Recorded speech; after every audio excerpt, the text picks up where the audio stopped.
السلام علیکم ورحمۃ اللہ وبرکاتہ۔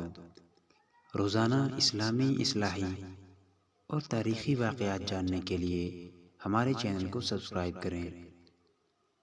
ایک شخص سمندر کے کنارے واک کر رہا تھا تو اس نے دور سے دیکھا کہ کوئی شخص نیچے جھکتا ہے، کوئی چیز اٹھاتا ہے اور سمندر میں پھینک دیتا ہے۔ ذرا قریب جاتا ہے تو کیا دیکھتا ہے؟ ہزاروں مچھلیاں کنارے پر پڑی تڑپ رہی ہیں۔ شاید کسی بڑی موج نے انہیں سمندر سے نکال کر ریت پہ لاپ رکھا تھا، اور وہ شخص ان مچھلیوں کو واپس سمندر میں پھینک کر ان کی جان بچانے کی اپنی سی کوشش کر رہا تھا۔ اسے اس شخص کی بے وقوفی پر ہنسی آ گئی اور ہنستے ہوئے اسے کہا، اس طرح کیا فرق پڑنا ہے؟ ہزاروں مچھلیاں ہیں، کتنی بچا پاؤ گے؟ یہ سن کر وہ شخص نیچے جھکا، ایک تڑپتی مچھلی کو اٹھایا اور سمندر میں اچھال دیا۔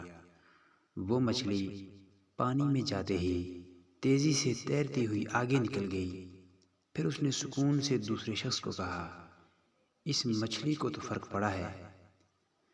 ہماری چھوٹی سی کاوش سے بھلے مجموعی حالات تبدیل نہ ہوں، مگر کسی ایک کے لیے وہ فائدے مند ثابت ہو سکتی ہے۔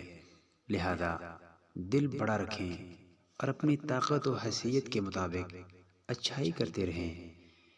اس فکر میں مبتلا نہ ہوں کہ آپ کی اس کوشش سے معاشرے میں کتنی تبدیلی آئی، بلکہ یہ سوچیں کہ آپ نے اپنے حصے کا حق کتنا ادا کیا۔